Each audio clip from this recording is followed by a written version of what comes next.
Dana yang dianggarkan oleh pemerintah untuk menangani COVID-19 tidak sedikit mencapai ratusan triliun rupiah. Jangan sampai dana bantuan sosial COVID-19 yang seharusnya disalurkan untuk membantu meringankan beban masyarakat dalam menghadapi pandemi justru disalahgunakan oleh para oknum yang tidak bertanggung jawab. Pada faktanya banyak sekali aduan yang sudah masuk ke Ombudsman. Kita akan membahasnya dengan Ahmad Suwaidi, anggota Ombudsman Republik Indonesia melalui sambungan aplikasi Zoom. Selamat siang Pak Suwaidi. Selamat siang, apa kabar? Baik Pak Suwaidi, terima kasih sudah bergabung di Metro Siang. Ya, Bapak bisa diupdate terkini data ataupun keluhan aduan yang sudah masuk ke Ombudsman terkait dengan bantuan sosial dalam menghadapi pandemi, Pak?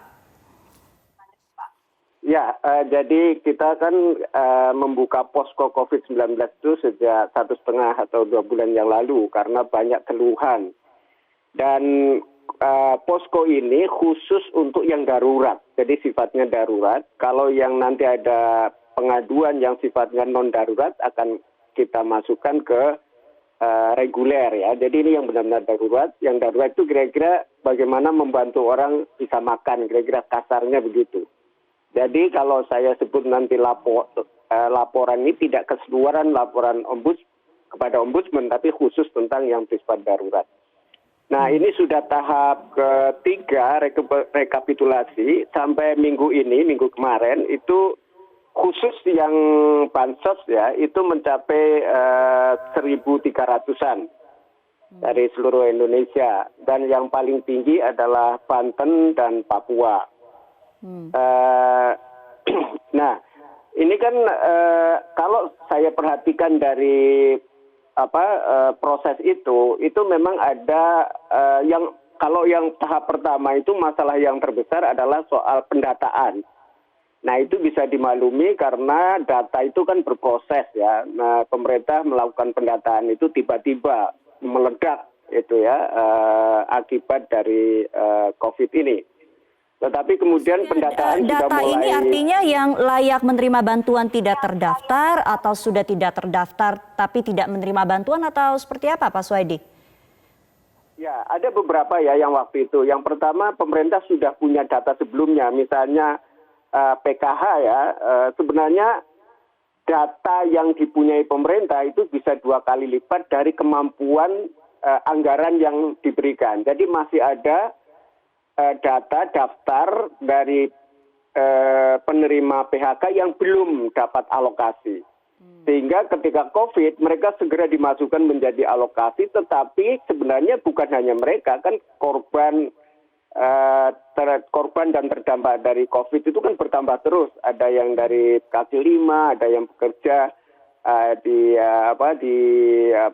dipecat misalnya dan lain sebagainya ya.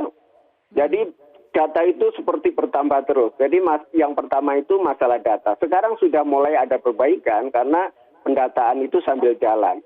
Nah, memang sebagian besar keluhan itu adalah tentang prosedur dan persyaratan yang kurang dipahami.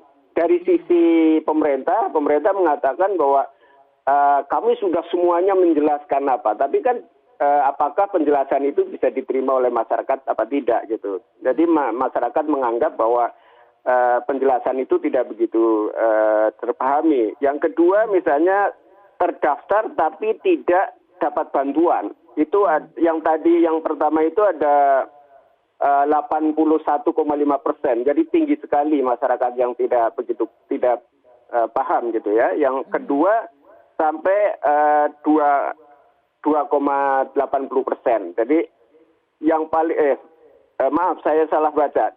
Yang pertama tadi 22,18%, yang kedua 18,19%. Nah, dari berbagai bantuan tadi, yang pertama adalah bantuan sosial itu kan ada berbagai macam ya.